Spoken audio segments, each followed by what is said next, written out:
Sabe quando o orgulho cega uma nação, a ponto dela trair a própria família?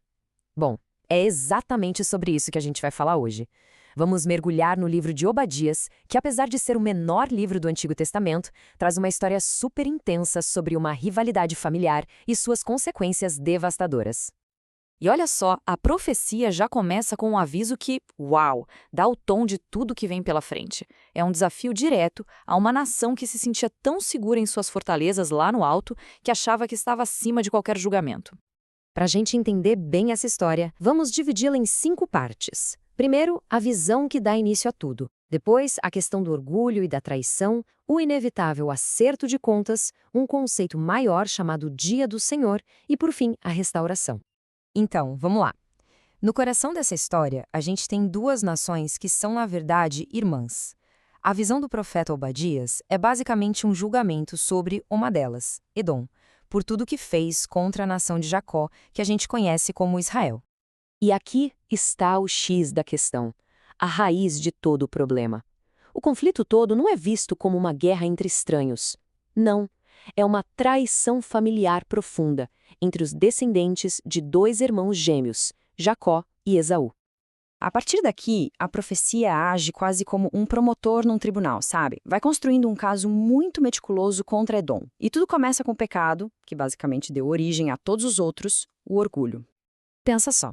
A geografia de Edom, cheia de fortalezas naturais nas montanhas, acabou alimentando um orgulho muito perigoso. Eles se sentiam, literalmente, intocáveis. E essa arrogância toda acabou cegando o povo. Mas esse orgulho não ficou só no sentimento, não. Ele se manifestou da pior forma que se possa imaginar.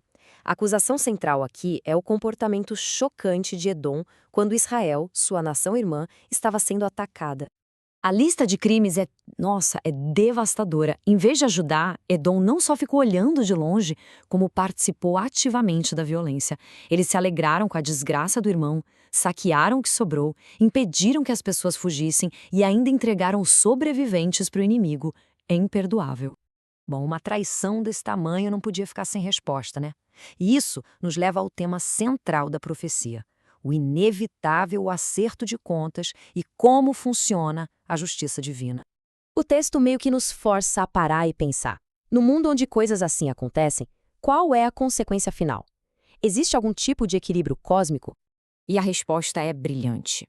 O veredito é uma justiça perfeita, como um espelho, onde a punição é exatamente igual ao crime cometido.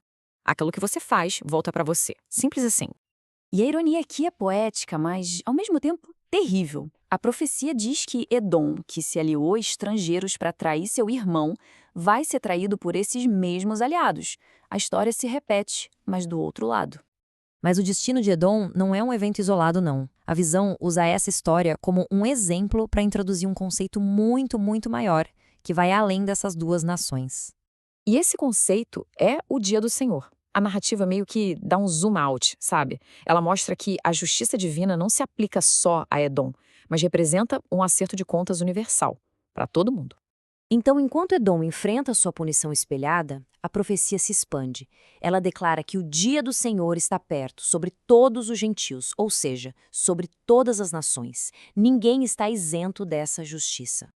Mas a história não termina só com o julgamento. O capítulo final dessa profecia fala sobre o que vem depois e revela uma inversão de destinos, assim, dramática e completa.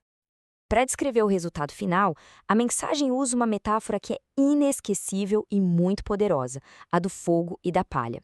A casa de Jacó vai ser o fogo que consome, enquanto a casa de Esaú de Edom vai ser a palha, o combustível. É uma imagem de aniquilação total, uma declaração muito forte que deixa bem clara a finalidade e a seriedade desse julgamento. Só que onde há destruição para um lado, há esperança para o outro. Em oposição total ao destino de Edom, para Israel a promessa de restauração, de santidade e de retomar tudo aquilo que era seu por herança. E chegamos ao clímax de toda a história. A conclusão não é sobre a vitória de um povo sobre o outro.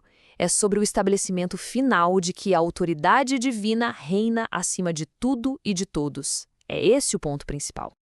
E tudo isso nos deixa com uma reflexão, né? O que essa história tão antiga sobre orgulho, traição e justiça pode nos ensinar hoje em dia? principalmente sobre as consequências da forma como a gente trata os outros.